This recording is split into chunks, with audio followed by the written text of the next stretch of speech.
잘 부탁드립니다. 네, 잘 부탁드립니다. 네, 반갑습니다. 저는 현재 이제 김해 한솔재활요양병원에서 근무하고 있는 최성만이고요. 이제 오늘 저희 병원 직군 언어재활사, 초보 언어재활사를 위한 신경언어장애 치료의 실제 강의를 이제 시작해 보겠습니다. 네. 우선 강의 시작에 앞서서 제 소개를 먼저 하고 시작하겠습니다.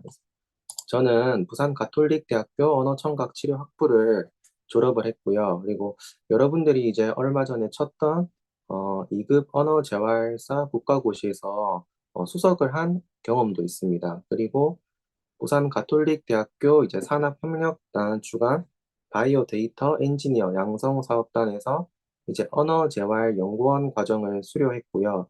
또 부산 가톨릭대학교 전공 역량 강화 시간에 이제 신경언어장애 교과목 특강 강사로 활동을 하기도 했었습니다. 그리고 이제 병원 직군 언어재활사 취업 캠프에도 참여를 해서 현재 이제 멘토로 활동 중이고 또 이제 김해 한솔재활요양병원에서 재활치료팀 언어재활사로 근무를 하고 있습니다. 이렇게 이력에 좀 나온 것처럼 제가 소개한 것처럼 학부 시절에는 그래도 나름 전공 공부도 열심히 하고 학교 생활도 열심히 한 편이었는데 이 실전에 제가 취업을 하고 나가 보니까 이 실무와 이론이 조금 많이 다르다는 것을 느꼈고 또 취업 전에는 특히 이 병원 직군에 대한 정보를 얻기가 너무 힘이 들었습니다. 그래서 그때의 막막함도 제가 잘 알고 있고 그렇기 때문에 이번 시간이 조금 더 의미가 있지 않을까라는 생각이 들고요.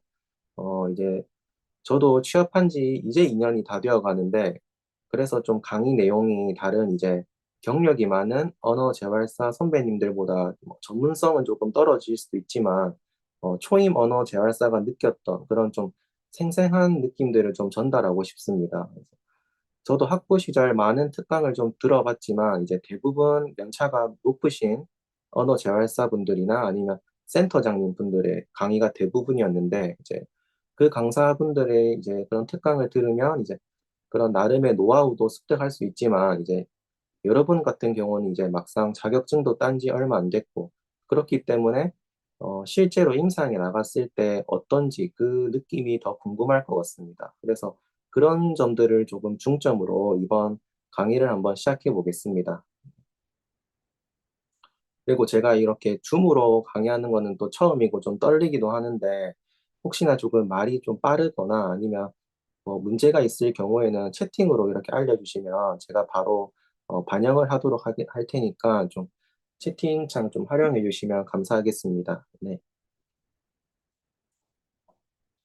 다음으로 목차를 소개하겠습니다. 그래서 저는 우선 예비 언어 재활사를 위한 취업 범위에 대해서 소개를 하고, 두 번째는 조금 주관적일 수도 있지만, 제가 병원 언어 재활사를 결심하게 된 계기, 그리고 세 번째는 이제 언어 재활사의 병원에서의 직무에 대해서 소개를 할 겁니다. 그래서 세 번째가 거의 주요한 내용이고요. 그리고 네 번째는 병원 취업 전 갖춰야 할 역량이라고 해서 제가 막상 이제 병원에서 일을 하다 보니까 취업 전에 이런 것들을 조금 준비해뒀으면 좋았겠다라는 내용들을 위주로 이제 이렇게 문항을 구성했고요. 우선 첫 번째로 이제 예비 언어 재활사를 위한 취업 범위 소개를 하겠습니다. 그래서 이거는 뭐 여러분들도 많이 알고 계시고 또 주변의 선배들도 이미 다양한 환경에 이제 취업을 했기 때문에 정보도 많이 알고 있겠지만 그래도 이제 병원 직군을 소개하기에 앞서서 이제 어떤 범위로 저희가 취업을 하고 또 활동을 하는지에 대해서 좀 간략하게 한번 소개하고 시작하겠습니다. 언어 재활사의 주요 취업처는 우선 제가 세 가지로만 일단 추려놨는데요.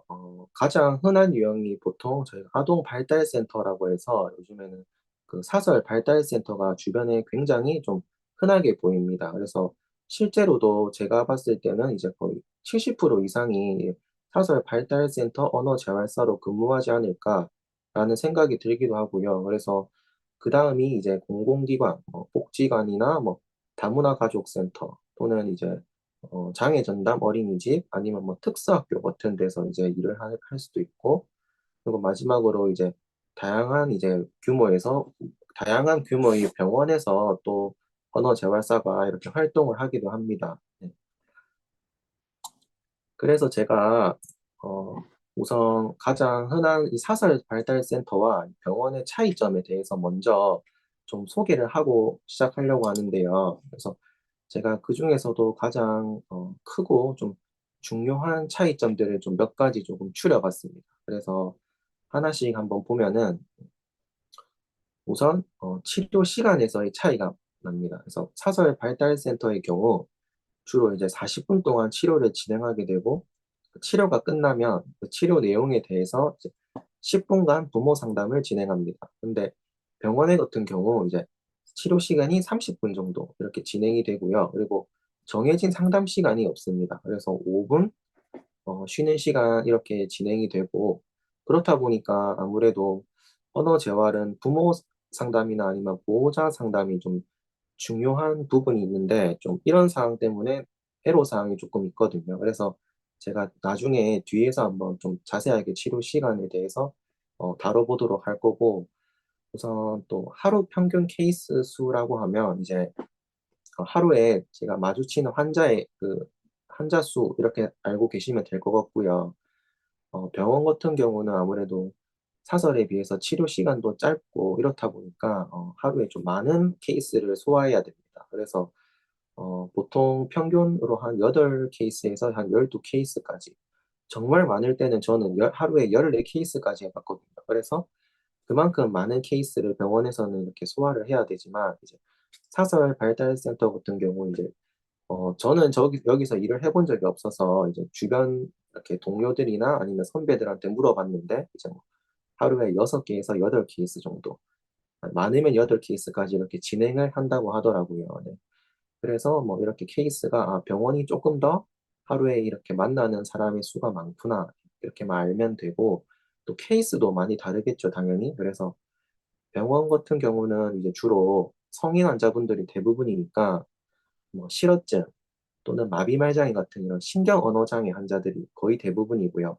저보다 이제 쪼끔 더 큰 뭐 대학병원 이쪽으로 가면은 이제 음성장애 환자분들도 이제 평가도 할 수도 있고 치료도 할 수도 있고 이래 가지고 이제 저의 강의가 끝나고 이 뒤에 나오는 선생님이 아마 음성 장애에 대해서는 자세히 설명을 해 주실 것 같습니다. 네. 그리고 사설 발달센터에서는 이제 저희가 이론 때 좀 중점적으로 다루는 뭐 언어 발달 장애라든지 조음 장애라든지 뭐 유창성 장애라든지 아니면 뭐 ASD 등 이렇게 다양한 이제 아동과 관련된 케이스들을 주로 접하게 됩니다. 네. 또 근무 환경에서도 차이점이 있는데 병원의 경우 일단은 현재는 재활치료실, 재활치료팀에서 이제 근무를 하는데요. 그래서 물리치료사가 대부분이고 그다음이 이제 작업치료사, 뭐 소수의 언어치료사가 근무를 하게 됩니다. 그래서 저희 병원 같은 경우도 이제 물리치료사가 한 30명 그리고 작업치료사는 한 25명 정도. 근데 언어치료사는 현재 2명에서 이렇게 근무를 하고 있거든요.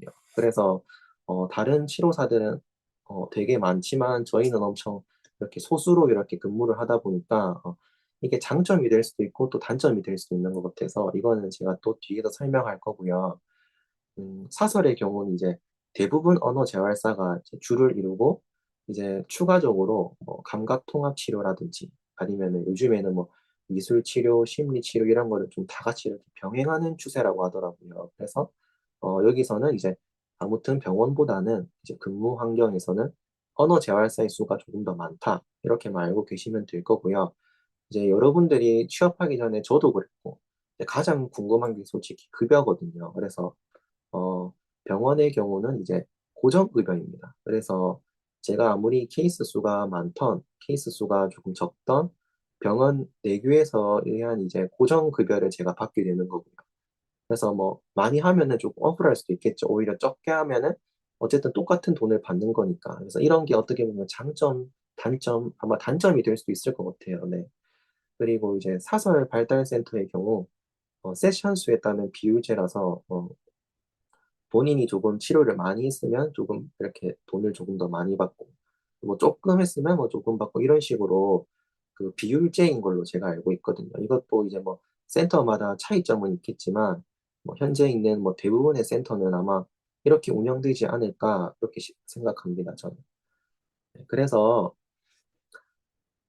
이렇게 간략하게 뭐 병원 언어 재활사의 병원 언어 재활사와 이제 주변 환경의 차이점에 대해서 조금 알아봤고요.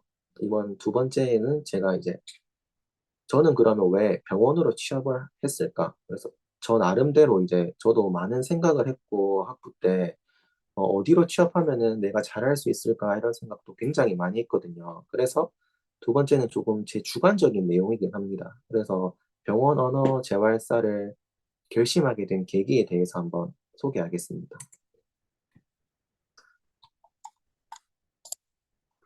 우선 가장 큰 차이점은 대상자의 연령이라고 저는 생각을 합니다. 우선 아동발달센터는 당연히 주로 대상이 아동일 거고 병원의 주 대상자는 성인이기 때문에 가장 큰 차이점은 대상자의 연령이 될 거고요.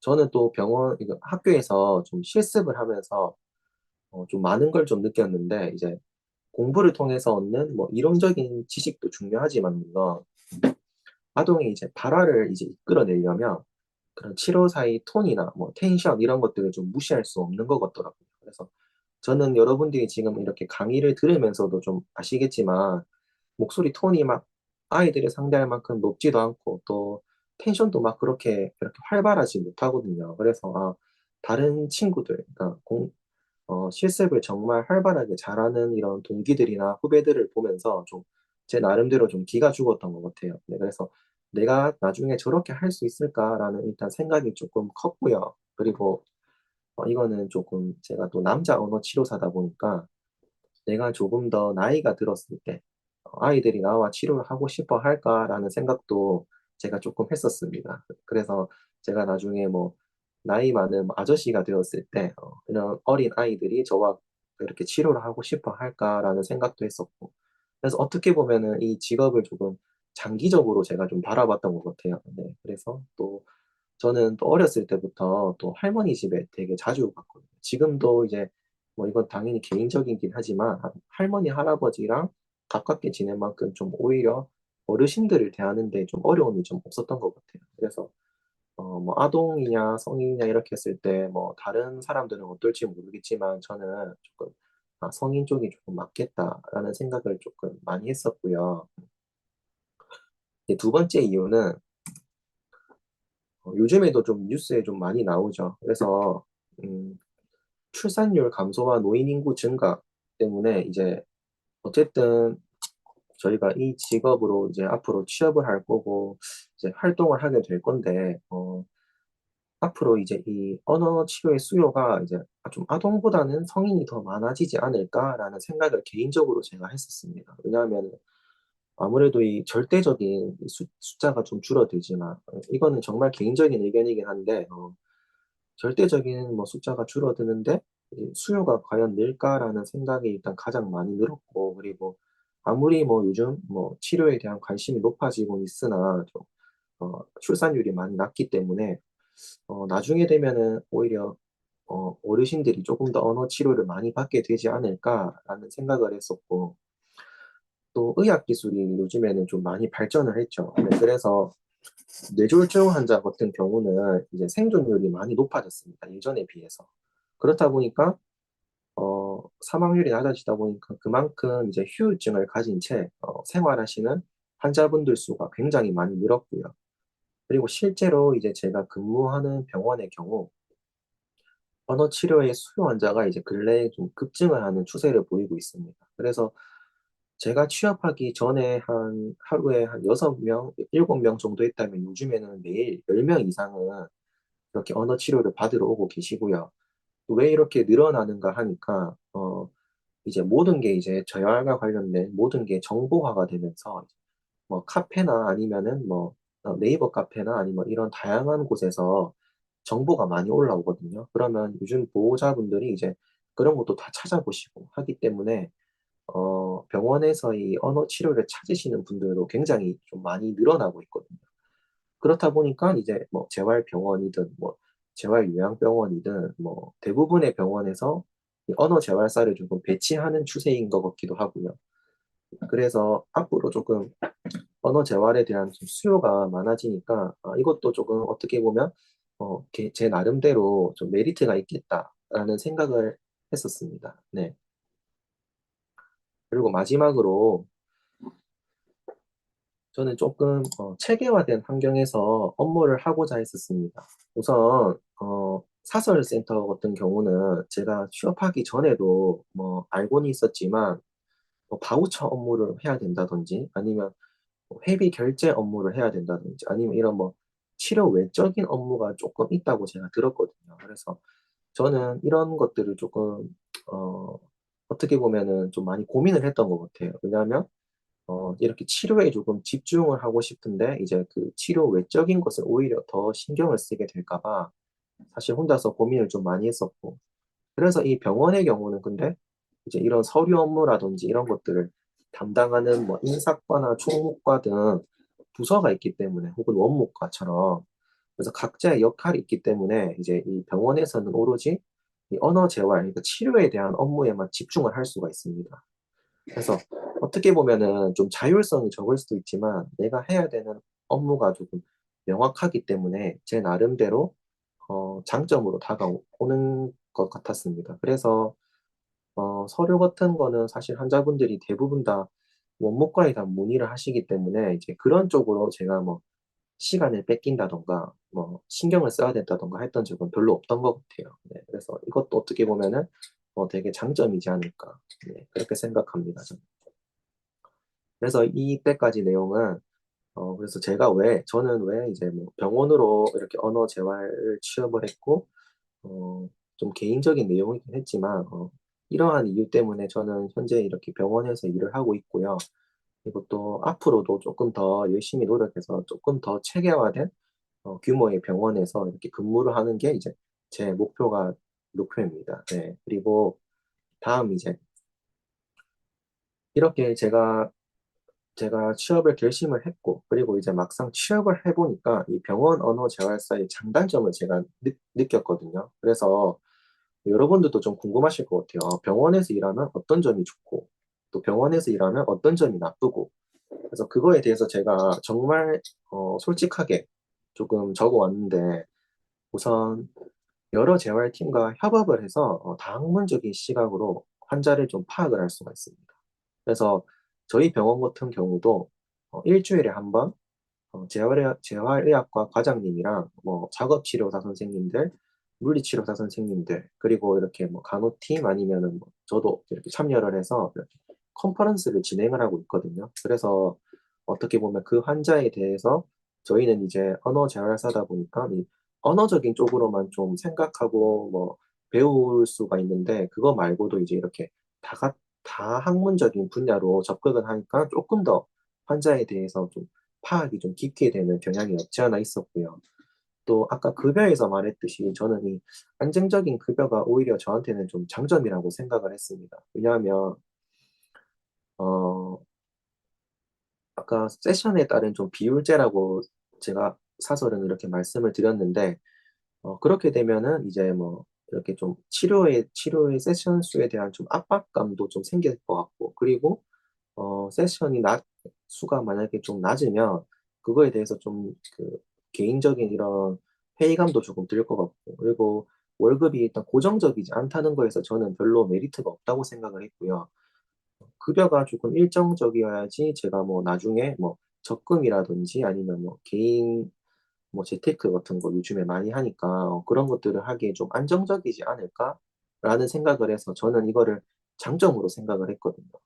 하지만 조금 이게 단점도 되는 게 이제 병원 직군의 경우 하는 업무에 비해서 이제 급여가 솔직히 좀 많이 낮기는 합니다. 하지만 어 그만큼 또 이렇게 안정적으로 이렇게 매달 변동 없이 받을 수 있기 때문에 오히려 이게 장점이 될 수도 있다. 그래서 사설에 근무하는 동기들 같은 경우는 이렇게 치료 세션 수에 대한 압박감을 좀 많이 받더라고요. 그래서 '아 오늘은 이거밖에 못 해서 뭐 돈이 이 정도다.' 뭐 아니면 '다음 달에는 뭐 이렇게 더 많이 들어와야 될 텐데.' 이런 걱정도 조금 하는 아이들도 있었고 뭐 그런 걸 보니까 '아 이런 게 차라리 조금 급여가 낮지만 조금 안정적인 게 맞지 않나.' 이런 생각도 좀 들긴 했었고요. 좀 너무 솔직한 것 같긴 한데. 그리고 이제 세 번째 장점은 좀 자유로운 연차 사용입니다. 그래서 병원의 경우 재직 연수에 따라서 1년에 연차를 15개부터 이제 그 이상으로 이렇게 제공을 하거든요. 그러면 이제 본인이 그냥 원하는 날짜에 연차를 사용이 가능해요. 그래서 오늘 저 같은 경우도 오늘 연차를 내고 이렇게 특강을 하고 있거든요. 그래서 이날 제가 무슨 일정도 안 물어보고 그냥 이날 연차를 사용하겠습니다 하면 바로 이렇게 연차를 쓸 수도 있고. 근데 이게 언어재활사만 이런 거지 사실 뭐 물리치료사나 작업치료사 같은 경우는 근무자들이 많잖아요. 네, 그래서 하루에 이렇게 몰리는 거를 조금 막는 추세거든요, 연차를. 근데 이제 저희는 이제 근무하는 언어재활사가 많아봤자 한 명 아니면 두 명이기 때문에 그냥 제가 쓰면은 그날은 이제 언어치료가 없는 날 이렇게 되고 있고요, 현재 병원에서는. 그래서 이 확실한 장점이 저는 되는 것 같아요. 그래서 어쨌든 쉬는 어디 휴가를 간다거나 아니면 뭐 쉴 수 있을 때 이렇게 쉬고 싶다 하는 게 가장 큰 장점이지 않을까라는 생각을 했었고, 그리고 네 번째는 우선 병원 내 구내 식당 식사 제공. 그래서 이거는 조금 당연한 거 아닌가라는 생각을 할 수도 있는데, 실제로 센터의 경우에는 뭐 식대를 제공하는 경우도 있지만, 실제로 점심을 어쨌든 사 먹게 되잖아요.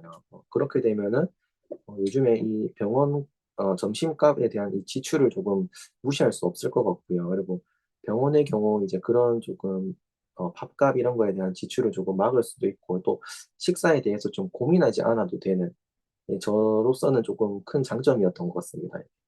그리고 저희 병원에서도 밥도 또 맛있기도 하고 이렇다 보니까 점심시간이 좀 기대도 되고 요즘에 그만큼 이제 다른 사설 센터에 비해서는 이제 오늘 뭐 식사 어떻게 하지? 뭐 밥은 어떻게 하지? 이런 거에 대한 고민을 조금 안 하는 것 같고요. 또 이제 치료적인 부분으로 들어가면 대상자군 대부분이 이제 주로 성인 환자라고 이제 아동을 주로 대하는 근무지에 비해서 에너지 소모가 좀 적은 것 같습니다. 이거는 제가 그래서 성인으로 하고 싶어서 병원에 이렇게 취업을 했는데, 현재 저희 병원에서는 이제 아동 소아치료센터를 이제 오픈을 했어요. 그래서 제가 성인 언어 치료도 하고 현재 병원에서 아동도 이렇게 치료를 하고 있습니다. 그래서 이게 조금 비교를 할 수 있겠더라고요, 제가. 요즘에는 이렇게 실비가 적용이 되는 병원 부설 치료센터도 많아지고 하다 보니까 저희 병원에서도 소아치료실을 이렇게 오픈을 했는데, 제가 성인도 하고 이제 아동 환자도 하다 보니까 확실히 이게 에너지 소모를 조금 무시를 못 하겠더라고요. 왜냐하면 아까 앞에서 말했듯이 이제 하루에 이제 케이스 수가 10개 이상이 되다 보니까 어, 그거에 대한 컨디션 조절이 되게 중요하더라고요. 언어 재활사라는 직업이. 그래서 목 상태도 그렇고. 그렇다 보니까 주로 아동보다는 성인 환자가 조금 더 에너지 소모가 적었던 것 같다라는 게 제 생각이고요. 그리고 어떻게 보면 가장 큰 장점이 될 수 있는데, 국가 지원 사업, 다양한 국가 지원 사업에 참여가 가능합니다. 그래서 여러분들도 알고 있는 뭐 청년 내일 체험 공제라든지 아니면 뭐 저는 현재 여기서 일학습 병행제라고 그런 국가에서 지원하는 사업에 참여를 하고 있거든요. 그래서 자격증 과정에 대해서 이렇게 다 같이 공부를 하면은 뭐 지원금도 나오고 포상금도 주고 하는 이렇게 다양한 지원 사업에 참여를 할 수 있다는 게 이제 병원의 가장 큰 장점이고요. 장점이 있으면 또 단점도 있겠죠. 그래서 우선 단점 첫 번째는 변동 없는 출퇴근 시간. 그래서 저 같은 경우는 이제 8시 반부터 5시 반까지 이렇게 근무를 하거든요. 그래서 다른 제가 이제 이렇게 출근을 하고 있을 때 다른 사설에서 일하는 친구들이 그 시간에 일어나고 있고 이렇더라고요. 그래서 어떻게 보면은 한 번씩 그런 프리랜서 같은 성격을 띠는 사설 언어 재활사가 좀 부러운 경우도 있고요. 또 근데 이것도 어떻게 좀 지내다 보면은 출퇴근 시간에 좀 적응을 하는 것 같긴 해요. 저는 6시에 일어나서 밥을 먹고 이렇게 준비를 하고 6시 40분에 집에서 출발을 해서 1시간 전에 미리 도착을 해서 준비를 하다 보니까 매일매일이 좀 정신없이 흘러가는 느낌인데, 출근 시간이 늦은 조금 사설의 경우 조금 여유로운 것 같기도 하고 제가 봤을 땐 그렇거든요. 그리고 병원 내 재직 언어 재활사의 수가 적습니다. 이것도 단점이 될 수가 있는 게, 어, 병원에 아무튼 제가 초임으로 근무를 할 때, 저 선임 언어 재활사가 많으면 많을수록 저는 오히려 더 도움이 될 수 있다라고 생각을 하거든요. 왜냐하면은 케이스에 대한 의논을 할 사람도 별로 없고, 그리고 또 서로 바쁘다 보니까 이게 제가 물어볼 수 있는 시간도 조금 적고, 근데 사설의 경우는 이제 많은 재활사 선배님들이 계시니까 물어볼 수도 있고, 뭐 자문을 이렇게 구할 수도 있는데, 병원은 조금 그런 점이 좀 단점인 것 같아요. 네. 그래서 정보를 이제 취업을 해서도 조금 이렇게 얻기가 힘들다, 이런 게 단점이고요. 또 하루에 많은 케이스를 소화해야 합니다. 그래서 정말 목 관리가 중요한 것 같아요. 그래서 30분 치료하고 5분 쉬고 30분 치료하고 5분 쉬고 이거를 계속 해야 되기 때문에 어떻게 보면 이 점이 좀 가장 힘들 수가 있고요. 일을 하다 보면 또 병원 내 스케줄에서 보호자 상담 시간이 많이 부족하죠. 그래서 사설은 어쨌든 10분이라는 상담 시간이 배정이 되어 있는데 병원은 상담 시간이 정해져 있지 않고 이렇다 보니까 또 언어 치료라는 게 보호자분들한테는 조금 생소할 수도 있거든요. 그래서 어떤 치료를 하는지도 궁금할 수도 있고 한데, 제가 그렇다 보니까 상담을 안 할 수도 없고, 그럼 제 결국에는 개인적인 시간을 할애를 해서 보호자 상담을 해야 되는 경우가 있더라고요. 그래서 이 네 번째가 그런 단점이 될 수 있을 것 같고, 이제 마지막으로 급성기 이후 환자분들의 경우 뚜렷한 진절이 나타나지 않는 게 조금 단점이 될 수 있는 것 같습니다. 저도 이 부분이 힘들었던 게, 발병일이 이제 오래된 환자네 분들의 경우, 이제 경과 관찰이 조금 더딘 편인 것 같긴 해요. 그래서 내가 하고 있는 치료가 이게 맞는 건지, 또 이 치료가 이분한테 도움이 되는 건지, 이제 정말 많은 시간 고민도 했었고, 이런 부분 때문에 이제 근무를 한 지 얼마 안 한 초기에는 조금 매너리즘 같은 거에 좀 빠지는 경향이 없지 않아 있었습니다. 이렇게 정말 개인적인 생각이긴 한데, 언어 재활사, 특히 병원 직군의 장점, 단점에 대해서 간략하게 알아봤고요. 이제 주요 내용이 병원 직군 언어 재활사 업무에 대해서 한번 알아보겠습니다. 네.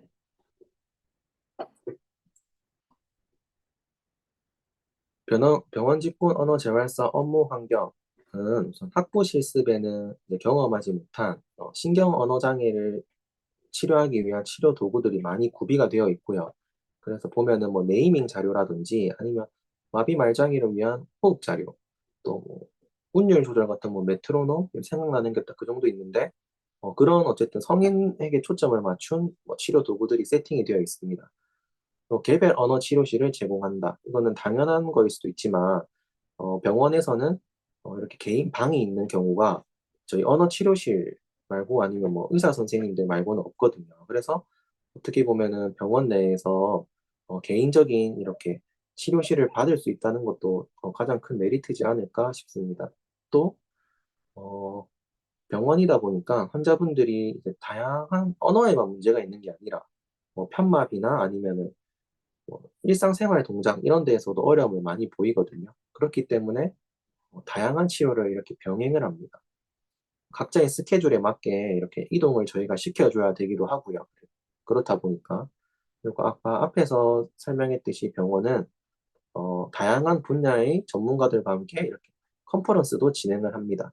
그래서 이런 업무 환경들을 토대로 하나씩 살펴볼 건데 우선 여러분들이 이제 실습을 했던 뭐 아동 치료실이나 아니면 사설 치료실 환경 같은 거랑 이렇게 사진으로 봤을 때 좀 많이 다르죠. 그래서 여기 잘 보면은 뭐 모니터도 환자용 게 하나가 더 있고, 그래서 치료사가 뭐 화면을 띄워주면 요즘에 환자가 이런 모니터 화면을 보고 이렇게 대답을 한다든지 하는 구조로 설계가 되어 있고요. 또 캐비넷 같은 데 보면 이제 뭐 서랍자라든지 아니면 성인을 위한 뭐 KBNT나 아니면 K-왑 검사 같은 것들, 그래서 평가 도구도 대부분 다 이제 성인에 초점이 맞춰져 있고, 어, 이렇게 안락한 저 방이 있으니까는 조금 다른 사람들은 이제 좀 단체로 생활을 하는데 저는 이렇게 혼자서 이렇게 있다 보니까 어떻게 그게 장점이 될 수도 있고 단점도 되는데 저는 오히려 더 이게 더 득이 되지 않을까. 그래도 개인 프라이버시도 좀 어떻게 되고 조용한 환경에서 제 업무도 조금 처리할 수 있고 하다 보니까 이게 가장 큰 장점이 되는 것 같습니다. 네.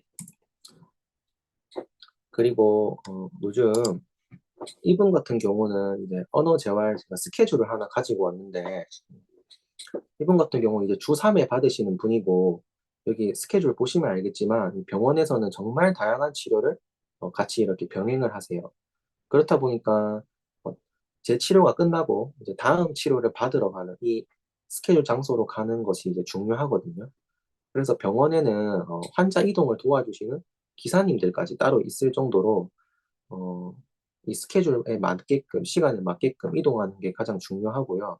또 최근에 보면은 이제 뭐 상지 아니면은 뭐 보행 이런 재활을 로봇으로 치료하는 경우도 많거든요. 그래서 쪼끔 더 재활이 많아지다 보니까 이 스케줄이 좀 더 빡 좀 많아지고 왔다 갔다 하는 것 일도 좀 많아지는 것 같더라고요.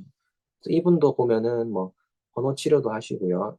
전산화 인지 치료까지 같이 이렇게 병행하시고 보바스 뭐 이렇게 물리 치료도 하시고 작업 치료도 하고 FES라는 이 전기 치료까지 그래서 연화도 치료도 하시고 보행까지 하시고 이렇게 환자분들이 이제 입원을 하시면 좀 다양한 치료를 함께 병행을 하는 환경이다라는 걸 제가 조금 소개시켜 주고 싶어서 스케줄 사진을 가지고 왔고요. 그리고 이제 진짜로 언어 재활사의 이제 평가 및 치료 과정에 대해서 한번 살펴보겠습니다. 잠시 물 한 번 먹고 네.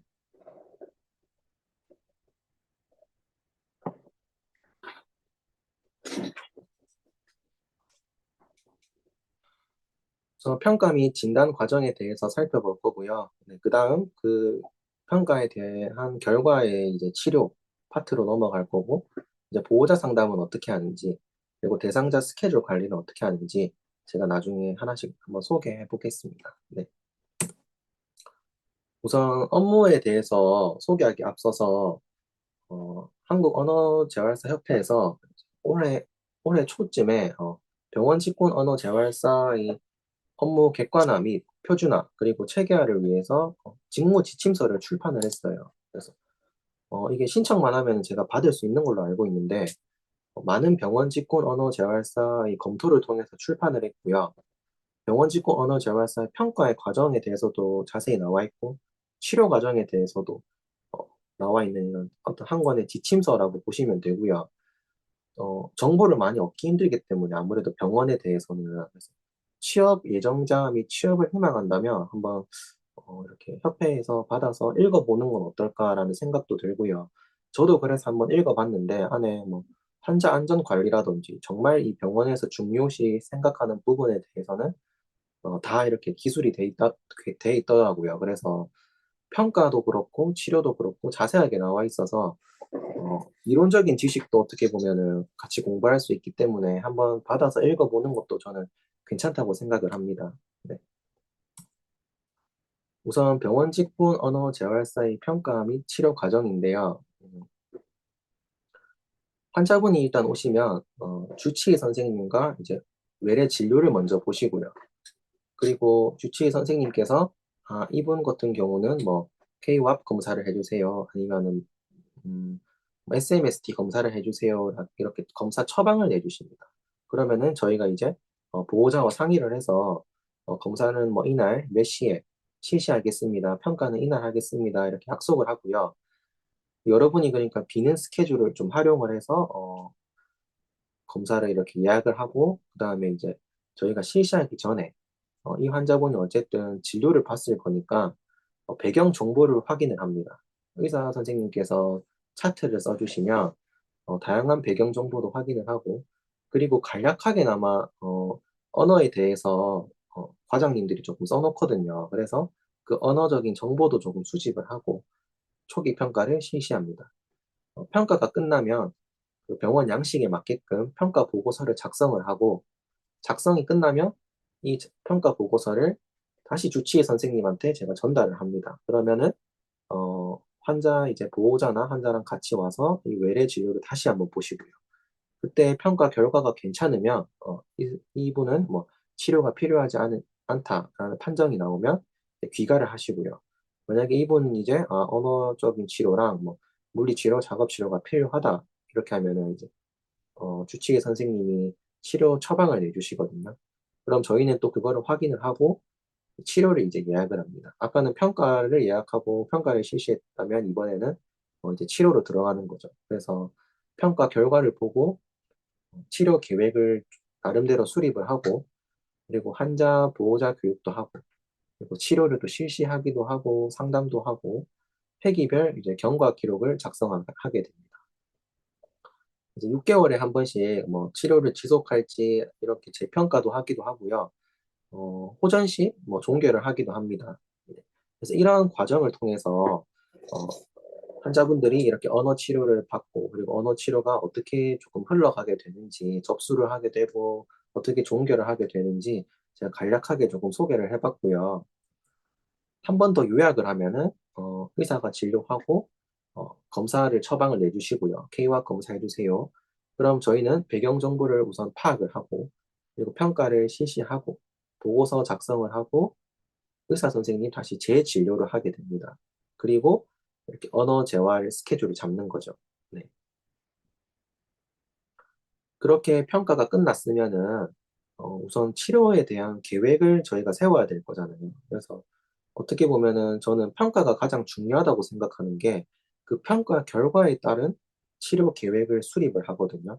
그래서 제가 뒤에서도 얘기를 많이 하겠지만 성인 언어 재활 같은 경우 이제 주로 K-왑 검사를 실시를 합니다. 근데 그 K-왑 검사에 대한 실시가 조금 능숙해야지 어 치료 시간이 아까 30분이라 했잖아요. 이렇게 30분 안에 평가도 마무리할 수도 있고 또 30분 안에 마무리해야 돼서 좀 빨리 하더라도 좀 정확하게 치료를 해야 그 환자 수준에 맞는 치료 계획을 수립을 할 수가 있거든요. 그렇다 보니까 평가가 가장 중요한 것 같고요. 또 치료 계획을 수립하고 이제 보호자 면담을 실시합니다. 보호자를 이제 만나서 이제 이 환자 같은 경우 이분 같은 경우 뭐 이런 쪽으로 조금 부족하니까 앞으로 뭐 표현 언어 쪽으로 좀 치료를 하겠다. 이렇게 좀 자세하고 구체적으로 얘기를 해 주시면 좋고요. 또 간혹 한 번씩 보호자 요구 사항이 있을 수도 있어요. 이 표현도 그렇지만 우리 뭐 이 사람은 뭐 수영 언어도 조금 많이 낮은 것 같으니까 좀 듣고 이해하는 것도 조금 해 주시면 같이 해 주시면 고맙겠다 이런 식으로 얘기를 직접 해 주시는 분도 계시거든요, 요즘에는. 정보가 많다 보니까. 그래서 그런 것도 있을 시 저는 이제 치료 계획에 반영을 하기도 하고요. 또 무엇보다 신경 언어 장애는 외래 환자분들도 상당히 많거든요. 그렇다 보니까 저랑 치료하는 시간은 30 분이지만 가정에서는 계속 보호자분이랑 같이 계실 거니까 가정에서도 연계를 할 수 있도록 보호자분을 따로 교육을 하기도 합니다. 네. 그래서 이렇게 평가 종료 후 이 치료 계획을 수립하게 되고 그래서 가장 중요한 거는 우선 보호자 면담 그리고 기능적 의사소통, 일상생활에서도 이렇게 많이 적용이 돼야 되니까 신경 언어 장애 치료 계획을 수립할 때 빼놓을 수가 없어요. 기능적 의사소통. 그리고 대상자의 특성에 따라서 여러분들이 치료 계획을 이렇게 수립을 해 주시면 됩니다. 그래서 치료 계획도 수립을 하면은 이제 병원 처방 접수 시스템이라고 요즘에는 이제 EMR이라고 부르는데요. 이제 잠시만요. 이게 병원에서는 이렇게 전자의무 기록 시스템인 EMR을 이용해서 여기서 환자의 이제 처방도 확인하고 접수도 할 수 있고요. 그래서 여러분들이 치료를 실시하기 전에 이 치료 처방이 나와 있으면 그 치료를 접수를 하고 그러면 이제 이 대기자 리스트에서 이제 이렇게 완료자 리스트로 이렇게 내려가게 되고요. 그러면 이제 환자분들이 뭐 추후에 이렇게 수납도 하게 되는 그런 시스템이고요. 여기서 이제 이 시스템을 통해서 뭐 환자의 입원 간호 기록 뭐 아니면 진료 차트 또는 저기 위에 보이실지 모르겠지만 뭐 MBI, MMT 같은 일상생활에서 이 환자의 뭐 동작 능력 같은 것도 참고를 할 수가 있거든요. 그래서 환자에 관한 다양한 정보를 여기서 수집을 할 수가 있습니다. 제가 여기 그래서 이 사진을 가지고 온 게 평가 계획을 어떻게 보면 세울 때 여러분들이 이런 것들도 조금 참고를 하셔서 계획을 세우면 되게 좋지 않을까 싶어서 가지고 왔고요. 그리고 접수를 하고 이제 치료를 실시하게 되면 회기 보고서라고 하죠. 보통 사설에서는. 근데 병원에서는 프로그레스 노트를 작성을 하게 됩니다. 그래서 여기 아까 EMR 그 시스템 안에 있는 프로그레스 노트란에 저희가 각 회기마다 했던 내용과 대상자의 반응을 프로그레스 노트에 기록을 하고요. 조금 간략한 형식으로 작성을 하게 됩니다. 그래서 언어 치료를 뭐 몇 시부터 몇 시까지 했는지, 그리고 무슨 활동을 했는지, 그리고 수준, 뭐 목표, 중거 등은 다 기재를 하고요. 뭐 단어 수준에서 뭐 이름 대기를 뭐 90% 이상 뭐 성공을 한다 이런 식으로 목표를 딱 적어 놓고요. 그리고 그거에 대한 환자의 반응 같은 것도 간략하게 작성을 합니다. 그래서 이 작성한 프로그레스 노트는 추후에 이제 환자 보호자분께서 뭐 보험사에 제출하는 용도, 치료 확인서 용도로 쓰이기 때문에 그래도 조금 신경 써서 작성할 필요가 있고요. 이제 본격적으로 치료에 대해서 조금 얘기를 하면 병원에서 주로 오는 케이스에 대해서 먼저 알아야 될 것 같다는 생각을 해서요. 재활병원 언어 재활의 주요 케이스에 대해서 먼저 소개를 하겠습니다. 여러분들도 신경 언어장애 교과목을 공부하면서 배우셨겠지만 실어증 환자가 굉장히 대부분을 차지하고요. 그 다음 오시는 환자분들이 뭐 마비 말장애, 아니면 말실행증, 뭐 기타 신경 언어 장애 이렇게 해서 뭐 운의 손상, 외상성 뇌손상 이런 환자분들이 주로 이렇게 찾아오시고요. 근데 절반 이상은 지금 현재도 제가 치료하고 있는 환자분들의 절반 이상은 실어증으로 인해서 내원을 하시는 것 같아요. 음, 뒤에서도 나왔지만 병원 환자분들의 이제 대부분은 실어증으로 내원을 하고, 근데 그 실어증 중에서도 브로카 실어증이 절반 이상을 차지합니다. 이외에 마비 말장애, 뭐 파킨슨 이런 경직형 등 마비 말장애 환자분들 또는 말실행증 환자분들, 또 기타 신경 언어 장애 환자분들이 내원을 하고요. 근데 이 같은 장애군임에도 발병일이나 또 치료받은 기간에 따라서 당연히 수행 수준의 차이가 좀 많이 나거든요. 그래서 이것도 조금 파악할 필요가 있고요. 앞서 말했지만 치료 시 적절한 난이도 설정을 위해서는 평가가 매우 중요합니다.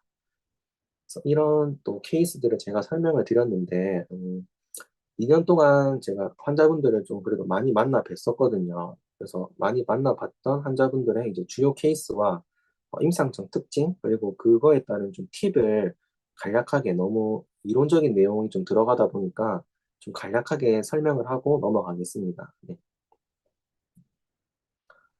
실어증에 대해서 소개를 할 건데, 사진을 제가 찾다가 이 사진이 가장 실어증에 대해서 소개하기 딱 좋은 사진인 것 같더라고요.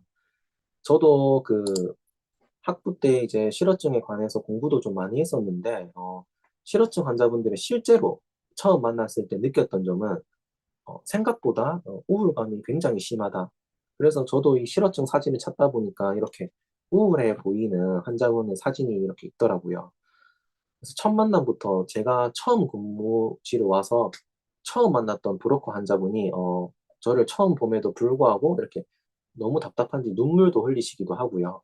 어떤 분은 뭐 손으로는 이제 글자를 쓸 수 있는 분들도 계시거든요. 말은 안 되지만, 구어로 표현은 안 되지만, 뭐 손가락으로 뭐 저한테 뭐 죽고 싶다라든지, 뭐 그 정도로 정말 우울감이 심하시더라고요. 그래서 처음에 제가 일을 했을 때 가장 당황했던 부분이 이렇게, 브로카 실어증을 가지신 분들이 이론에서 배웠던 내용보다 훨씬 더 우울감이 심하구나라는 걸 느꼈고, 그래서 제가 이 사진을 가지고 왔거든요.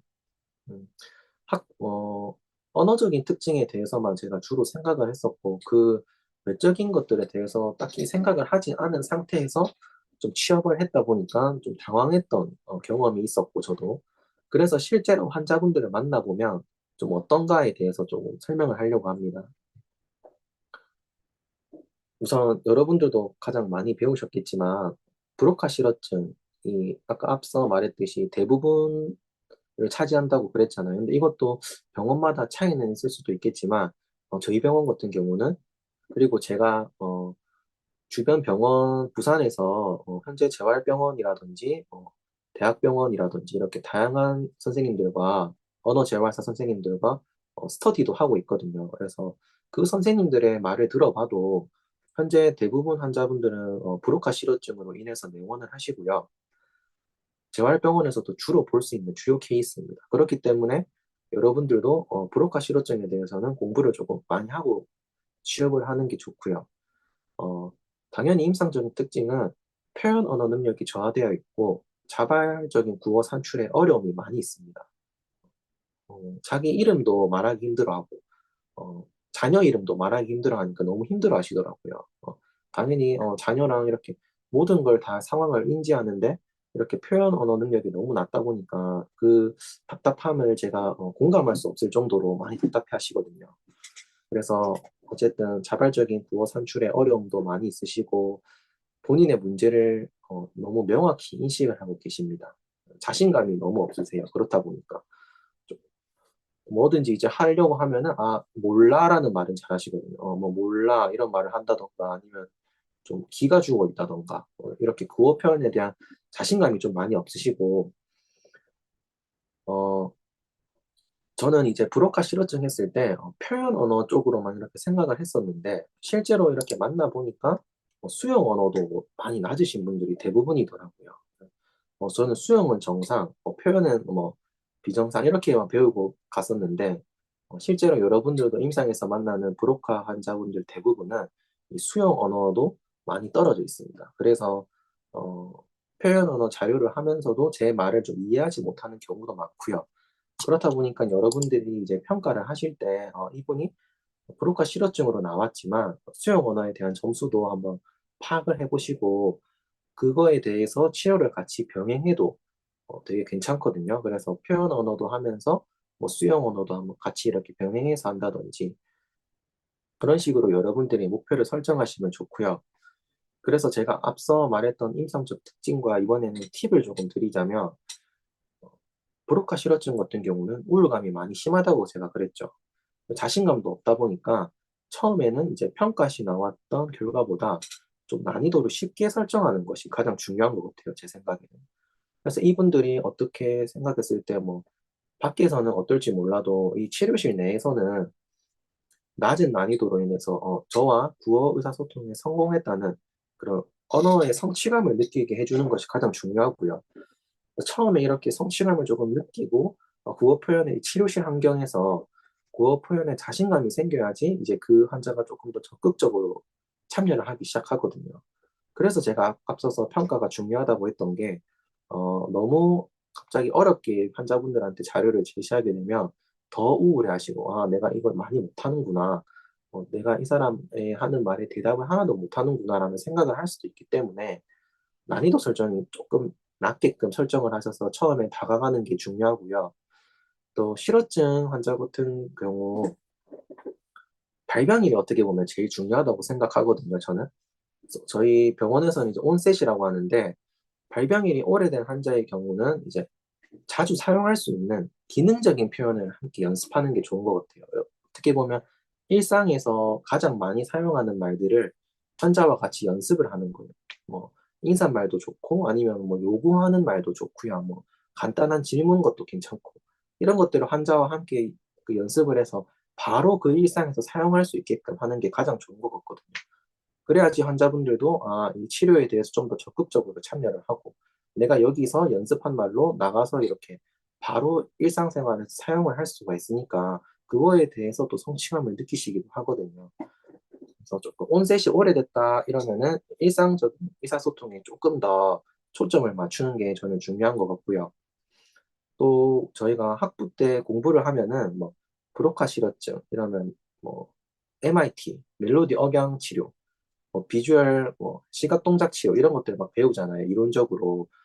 그런 것들을 실제로 근데 적용을 하려면은 어떻게 해야 되는지 막막하더라고요, 저는.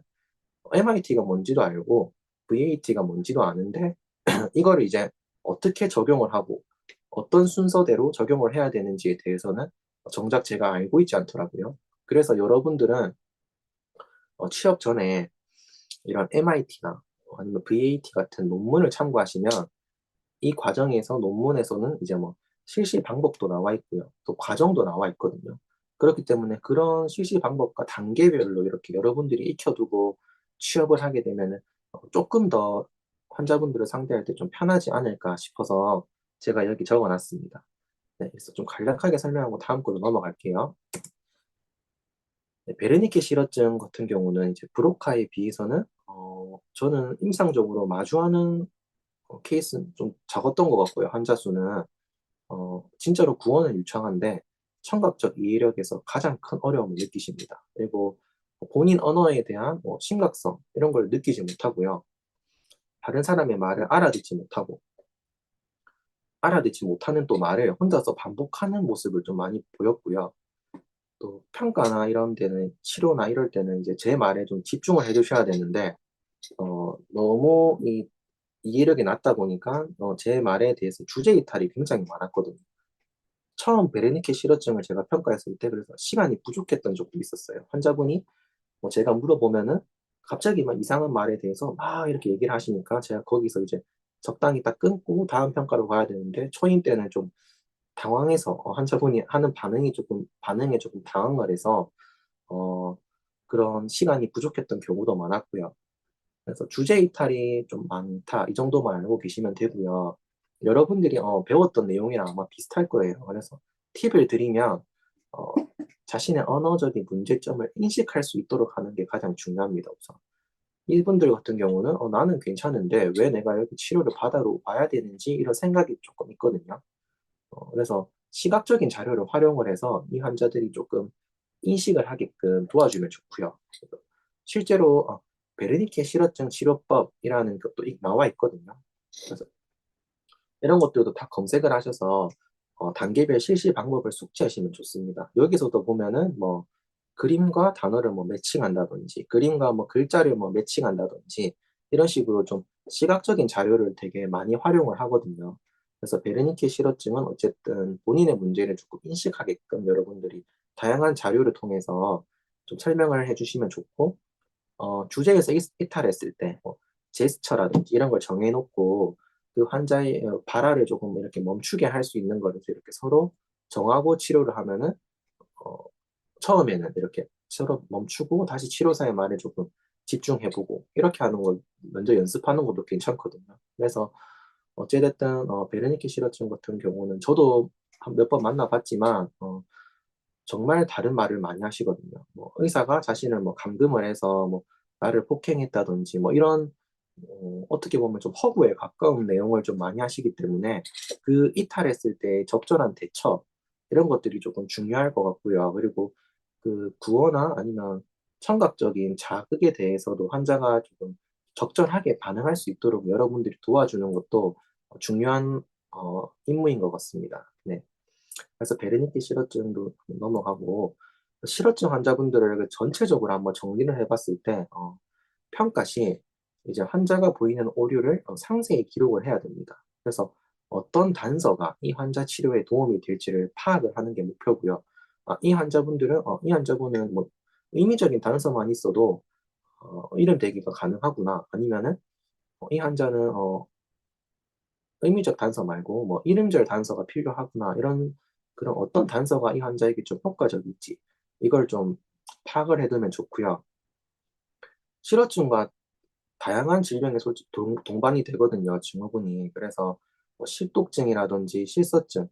근데 K-WAP 검사에서 저희는 이제 보통 언어 지수만 구하기 때문에 실독증, 실서증은 확인을 잘 안 하는 경우가 많은데 이런 것들은 여러분들이 이제 평가가 끝나고 추가적으로 좀 확인을 해 보셔도 좋을 것 같아요. 네. 그래서 실독증, 실서증이 있는지 확인도 하고 그거에 있다면 또 그것도 치료 목표에 좀 넣는 것도 괜찮겠죠. 네. 그리고 환자의 연령, 관심 분야, 직업 등과 같은 배경 정보를 바탕으로 일상생활, 직접적으로 관련된 내용을 중점으로 치료를 진행해야 됩니다. 그래서 일상에서 당장 쓸 수 있고 또 환자가 좀 관심이 있어야 되는 분야로 치료를 진행해야지 환자가 조금 적극적으로 참여하는 경향이 있었고요. 너무 어 연령에도 맞지 않고 그리고 이분의 배경 정보나 아니면 일상에도 맞지 않는 내용을 드리면은 쪼끔 싫어하시더라고요. 그래서 제가 어떤 일이 있었냐면 한 75세 환자분이셨는데 76세 환자분이셨는데 이분이 이제 명칭 실어증 증상이 있어서 이렇게 막 네이밍 연습을 하다가 제가 이제 뭐 주방 용품과 같은 그런 사진을 이렇게 보여 드렸어요. 그런데 그거를 보고 "왜 내가 나는 남잔데 이렇게 주방 용품에 대해서 이렇게 자꾸 물어보냐." 이렇게 뭐 화를 내시는 경우도 있었거든요. 그래서 이렇게 연령이나 뭐 이런 거에 따라서 이런 대상자가 이런 반응을 보일 수도 있구나라는 걸 그때 처음 느꼈고요. 그래서 이런 것들을 미리 파악해 두는 것도 어떻게 보면은 가장 중요한 일일 수도 있겠구나 싶기도 했었고, 또 자발적인 발화가 또 힘든 환자분들이 좀 대부분이거든요. 처음 왔을 때 "이름이 뭐예요?"의 대답을 못 하시는 분들이 상당히 많아요. 그래서 이럴 경우는 보호자를 통해서 환자의 개인 신상과 같은 정보를 미리 이렇게 파악을 해 두시는 거죠. 뭐 환자의 이름이라든지 뭐 자녀는 몇 명이 있는지, 뭐 손녀는 있는지, 이런 것들을 미리 알아두면 첫 치료할 때 이제 환자분한테 얘기를 할 수가 있거든요. 뭐 자녀분이 있으시다면서요. 이러면서 뭐 환자분들은 또 뭐 자녀분 얘기하는 것도 좋아하시고, 뭐 손녀나 뭐 손자 얘기하는 것도 상당히 좋아하시기 때문에 라포 형성에 좀 도움이 많이 됩니다. 그래서 아들 이름도 같이 얘기해 보고, 첫 만남 때는 뭐 손녀 이름도 한번 같이 얘기해 보고, 이렇다 보면은 어 근데 이게 혼자서는 불가능할 거잖아요. 왜냐하면 자발적인 발화가 힘들다 보니까. 그래서 미리 조금 보호자분을 통해서 파악을 해 놓고 같이 얘기를 하면은 라포 형성에 큰 도움이 되는 것 같다.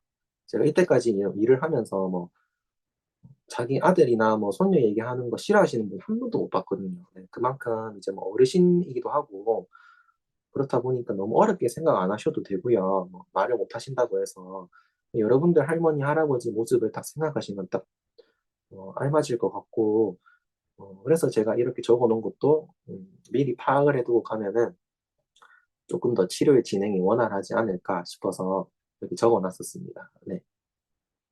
그래서 또 다음으로 이제 말실행증 환자는 여러분들도 알고 많이 이론적으로 많이 배우셨겠지만, 뭐 탐색 행동도 많고 복잡성이 증가할수록 오류도 많아지고, 또 본인의 오류를 또 인식을 하세요, 이분들은. 그래서 자가 수정도 하시고 모색 행동도 진짜 관찰이 많이 되더라고요. 저도 말실행증 환자를 만나보고 느낀 건데, 그래서 간혹 말더듬처럼 보일 때가 있어요. 뭐 "해 봐. 해다. 해가. 해 봐.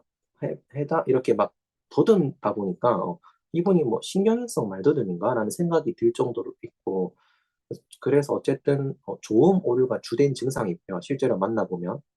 이분들 같은 경우는 또 실어증은 아니니까 언어적인 거에는 크게 문제가 없고 운동적인 측면이잖아요. 그렇다 보니 인지도 있으시고 굉장히 치료에 적극적으로 참여를 하시거든요. 그래서 평가 시기자 뭐 마비말장이랑 실어증과 감별 진단이 일단 제일 중요하고요. '아, 이분이 말실행증이다.' 그렇기 때문에 저희가 이론적인 내용은 조금 공부를 하고 가셔야 돼요.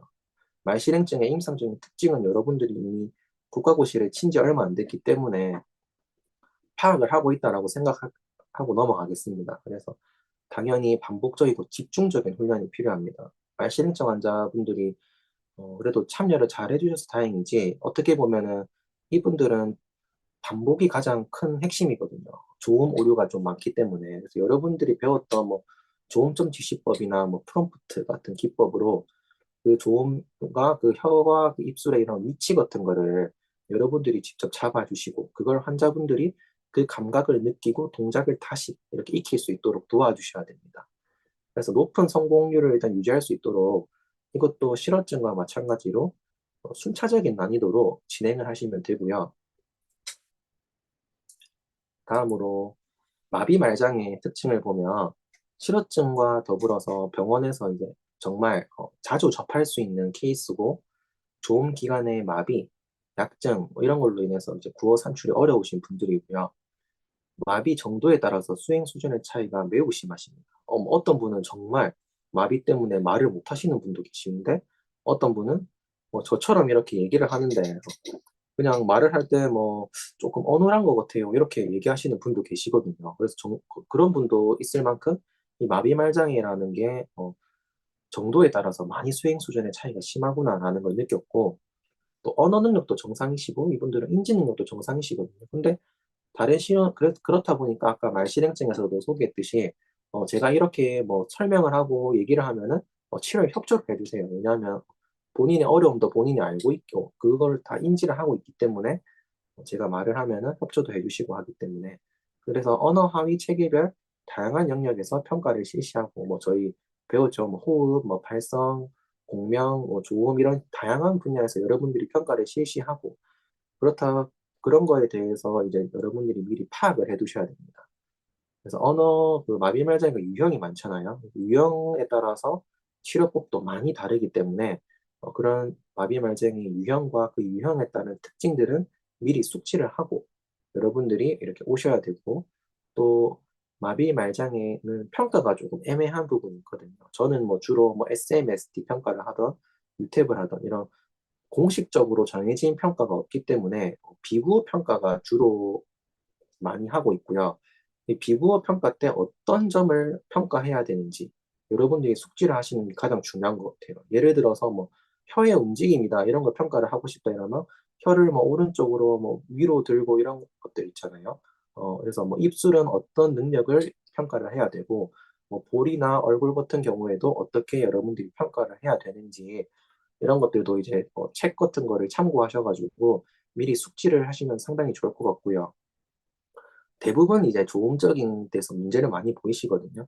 그래서 자음 정확도, 명료도 향상 훈련을 같이 시행을 했었고, 저 같은 경우는 이분들은 아까 말했듯이 협조도 잘해 주시기 때문에 가정에서 연습할 자료를 주는 걸 굉장히 좋아하세요. 그래서 집에서도 이렇게 발음이나 명료도 향상을 위해서 도와줄 수 있는 자료를 주는 것도 가장 환자랑 라포를 쌓는 데 가장 큰 점이 되는 것 같습니다. 네. 그래서 마비 말장애도 넘어가고 운해 손상 아니면 뭐 치매, 외상성 뇌손상 환자 이런 분들 저는 기타 신경언어 장애 이렇게 묶었거든요.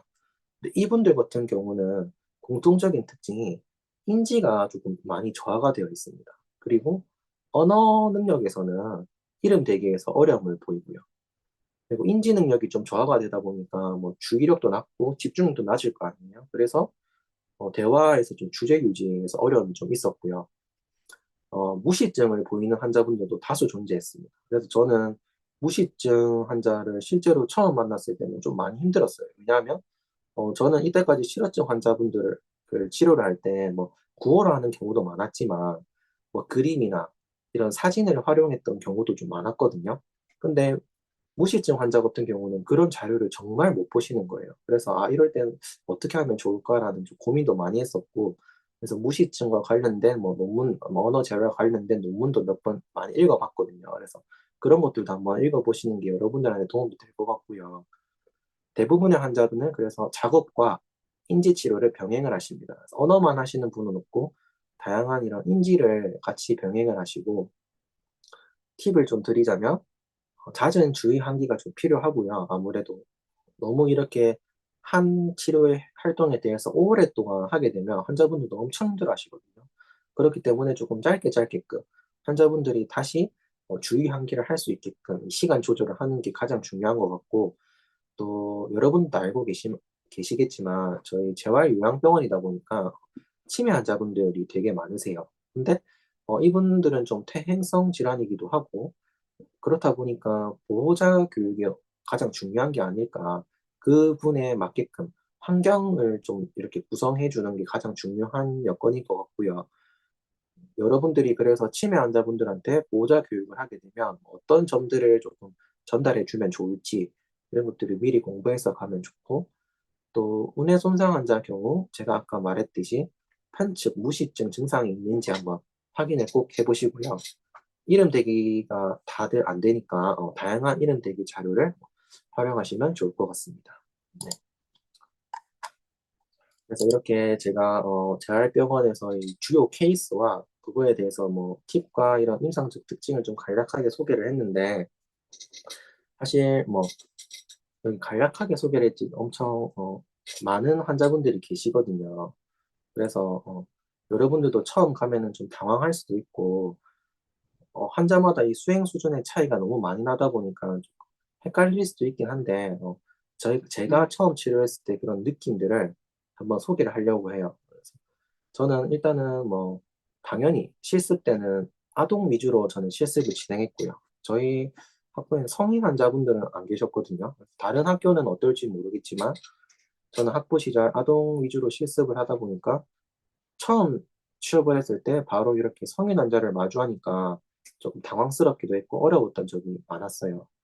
어, 연령층도 조금 다르고 뭐 공감대나 뭐 그분들이 뭐 알고 계시는 이런 뭐 가수들도 솔직히 저는 잘 몰랐거든요. 어르신들이 좋아하는 가수들 이런 것도 잘 모르다 보니까 또 실제로 이제 이 실어증 환자를 이론에서 배웠던 거와 실제 실무에서 배웠던 거에 딱 맞아떨어지지 않던 경우도 많더라고요. 예를 들면 뭐 브로카인데 이분이 대면 이름 되게 잘하시는 브로카 실어증 뭐 이런 경우도 있고요. 저도 좀 당황했던 경우가 많은데 그분들을 보면은 뭐 치료받은 치료받은 뭐 연도에 따라서 브로카인데 이름 대기도 되는 분들도 계시고 그렇더라고요.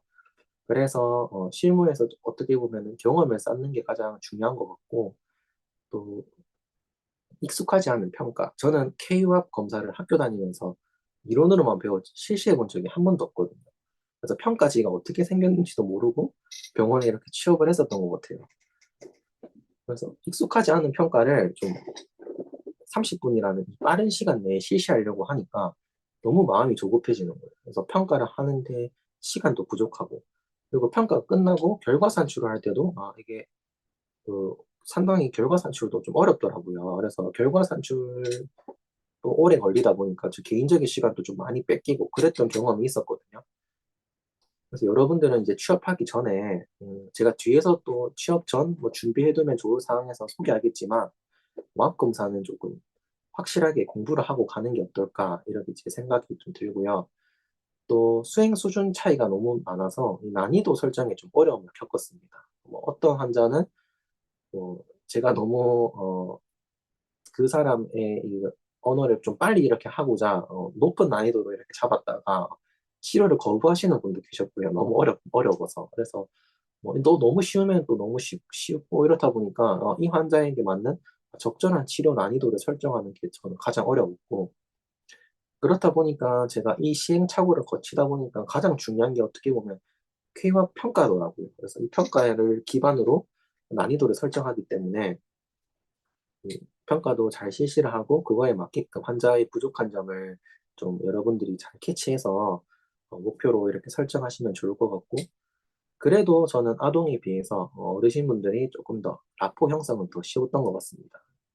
어 정말 저도 어떻게 보면은 뭐 손자, 손녀 또래이기 때문에 저를 이렇게 손자처럼 대해 주시는 분들도 많고 지금도 항상 언어 치료실에 오실 때뭐 사탕이라든지 아니면 뭐 자기 아들이나 딸한테 받은 뭐 과일이라든지 이런 거를 저한테 항상 이렇게 주시거든요. 그래서 보면은 어르신들이 되게 정도 많으시고요. 그리고 저도 뭐 저희 할아버지나 할머니 이렇게 보는 것 같기도 하고 이렇다 보니까 좀 정이 많이 드는 것 같아요, 환자분들하고.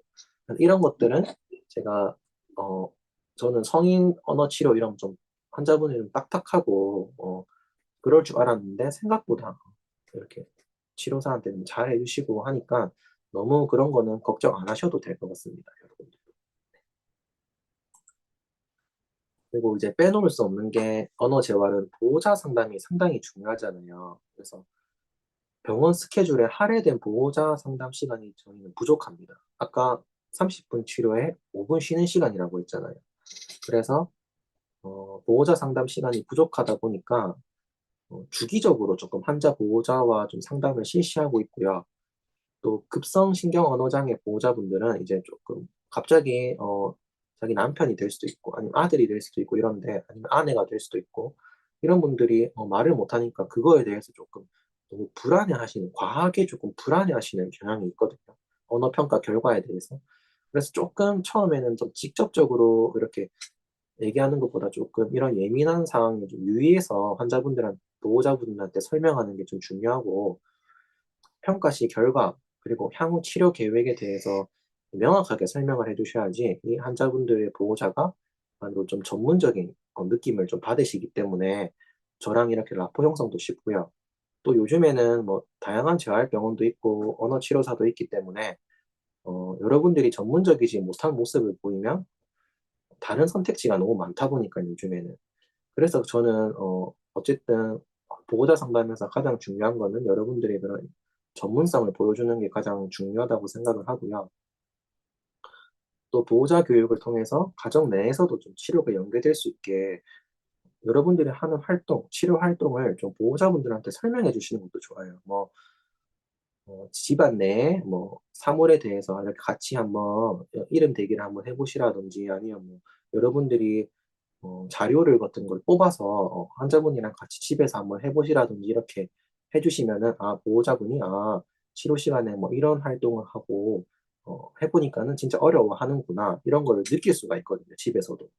그래서 보호자 교육이 가장 중요한 것 같고요. 어떻게 보면 상담보다는 이렇게 집에서 좀 해주세요라는 짧은 시간을 저희는 상담을 해야 되니까 이런 것들을 좀 설명을 잘 해주는 게 가장 중요한 포인트인 것 같습니다.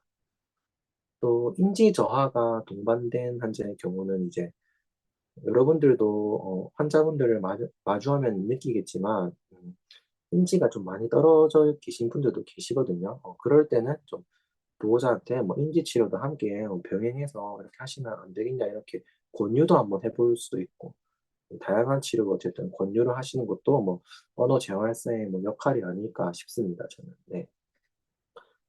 그래서 보호자 상담이 조금 짧다 보니까 이게 한 번씩 이 컴플레인 아닌 뭐 불만으로 환자분들 보호자분들한테 연락이 오는 경우도 있거든요. 또 입원 환자 같은 경우는 보호자분을 아예 마주할 시간도 없고 저도 이제 여기서 2 년간 있으면서 2년 동안 한 번도 보호자를 마주친 적도 없어요. 그래서 입원 환자들은 제가 유선으로 전화로 이렇게 설명을 하다 보니까 이렇게 직접 설명하는 것보다 조금 더 전화로 설명하는 게 조금 더 어렵거든요, 어떻게 보면.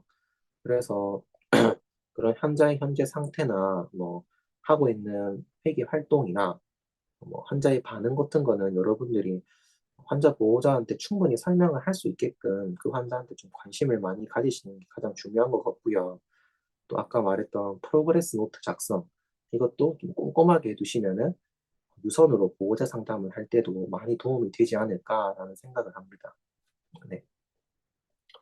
그리고 이제 마지막으로 병원 직군 언어 재활사 취업 전 준비할 내용에 대해서 제가 조금 소개를 해 드리겠습니다. 그래서 병원 전에 일단은 공부해 두면 좋은 내용, 병원 언어 재활사의 또 면접 이런 것도 여러분들 지금 제일 궁금하시잖아요. 조금 있다가 뭐 면접도 보러 가시는 분도 있고 뭐 이미 취업하신 분도 계실 거지만 어 이 면접 관련된 부분은 저 같은 경우는 여기 한 군데밖에 면접을 못 봤기 때문에 데이터가 조금 작을 수도 있어서 주변에 조금 많이 물어봤어요. 그래서 물어본 내용을 바탕으로 제가 준비를 했거든요. 하나씩 한번 보겠습니다. 일단 병원 언어 재활사 취업 전 준비 사항이고요. 여기 이렇게 과목 이름을 제가 적어 놨는데 병원이라고 해서 저는 신경 언어 장애만 공부를 하고 가야 되는가 이거에 대해서 좀 반대하는 입장이거든요. 사실 신경 언어 장애에서는 다양한 환자분들이 오시잖아요. 근데 그분들 아까 말했듯이 뭐 말실행증 환자 같은 경우는 조음에도 문제가 있고요. 또 대부분 실어증 환자나 이런 분들은 음성에도 좀 문제가 있는 경우가 많아요. 마비말장애 같은 경우도. 그렇다 보니까 이 음성 장애에 대한 특징 또 뭐 정상적인 음성에 대한 뭐 기준이나 뭐 특징 같은 것도 여러분들이 충분히 숙지를 해 두셔야 되고요. 가끔 가다 만나겠지만 저도 한 몇 번 만났는데 이제 신경행성 말더듬이신 분들도 많이 계십니다.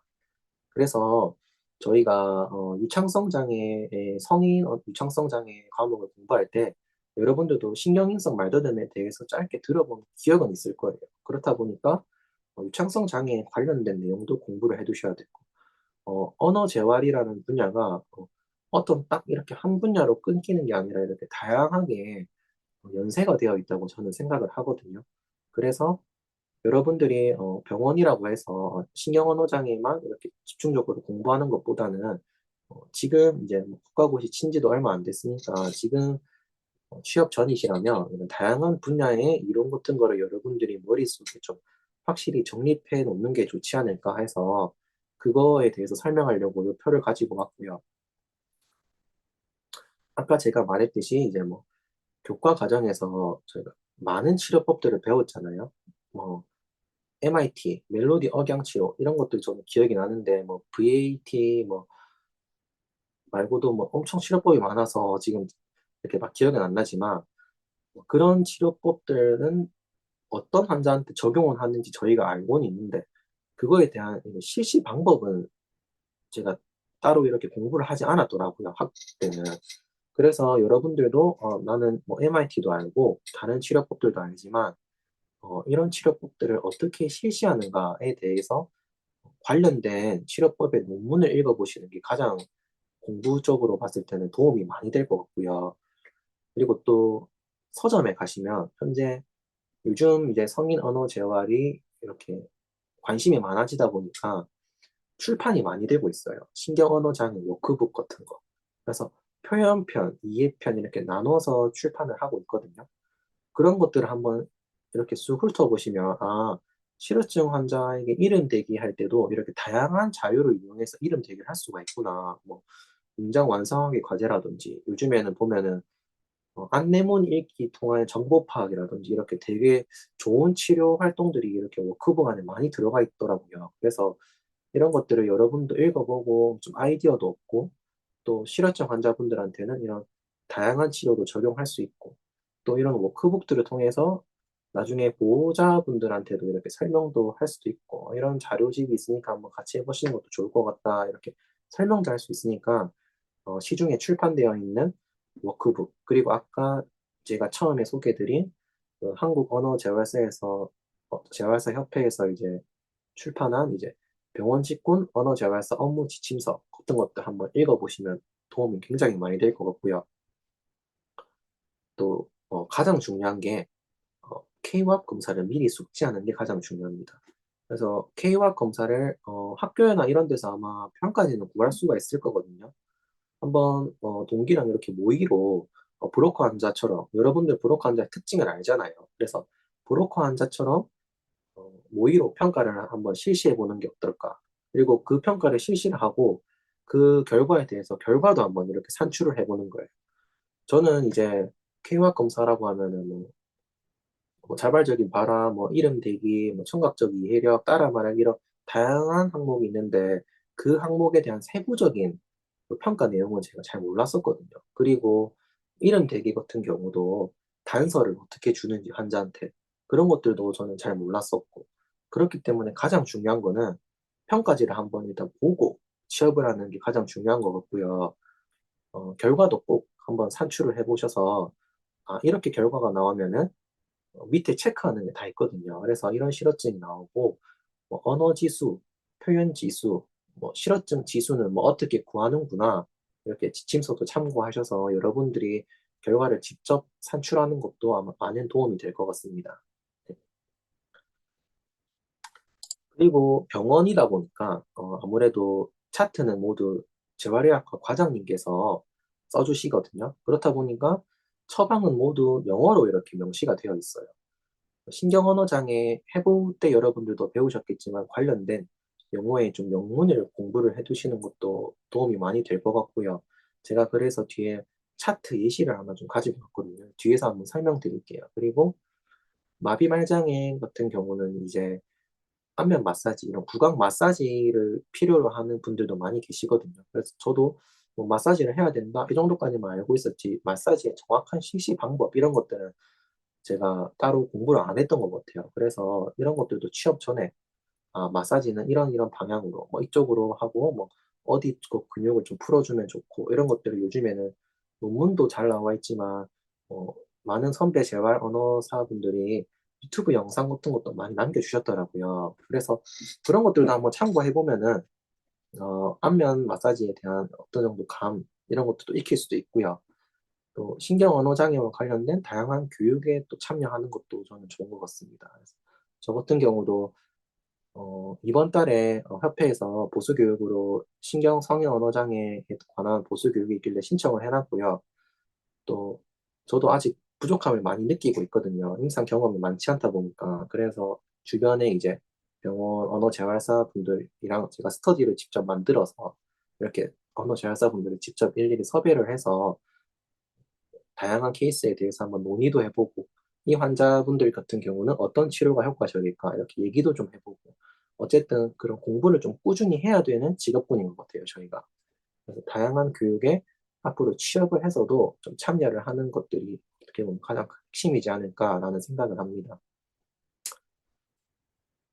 아까 차트 예시를 좀 들고 왔는데, 뭐, 여러분들 뭐 보면은 뭐 RT, 뭐 햄이라고 돼 있죠. 그래서 오른쪽 햄이고, 뭐 MC 중대뇌동맥 경색이라고 이렇게 영어로 다 이렇게 표시가 되어 있어요. 그래서 MCA가 뭔지, 뭐 뒤에 나오는 뭐 디사스리아가 뭔지, 아니면 뭐 아파지아가 뭔지 이런 것들을 잘 모르면 여러분들이 당황을 할 수가 있거든요. 근데 다 알고 계시겠지만 뭐 몇몇 뭐 모르시는 분들 같은 경우는 이런 영어와 관련된 용어도 알아두시면 도움이 많이 될 겁니다.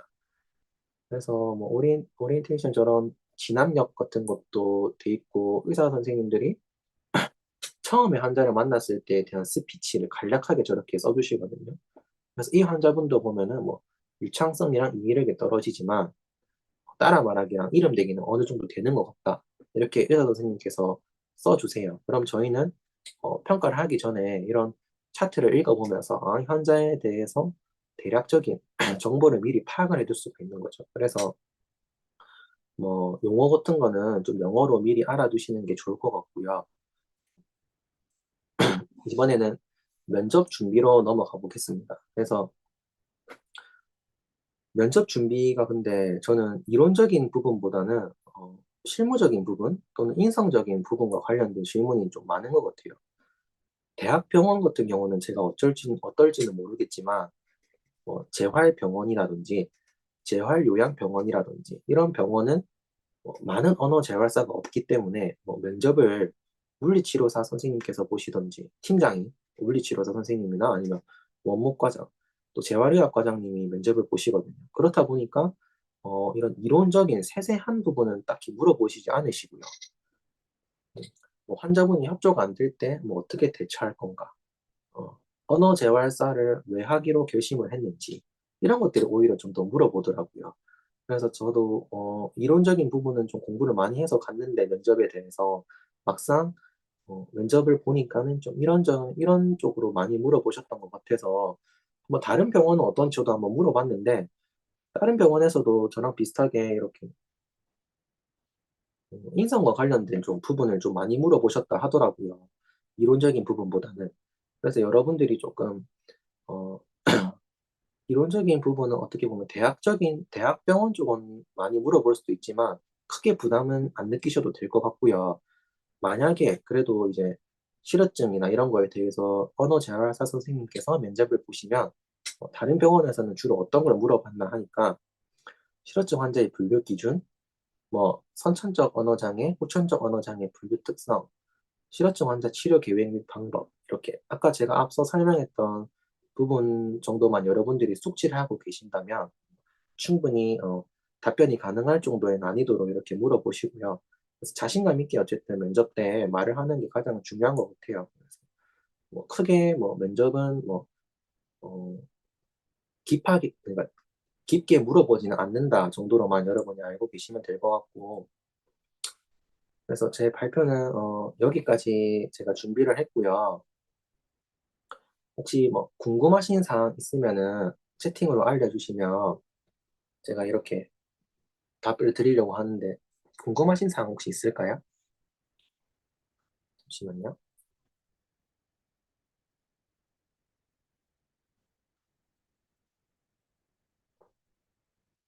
아우, 아, 선생님 고생 많으셨습니다. 저희 네. 그 네, 감사합니다. 네. 질문은 들어오는 네네. 없습니다.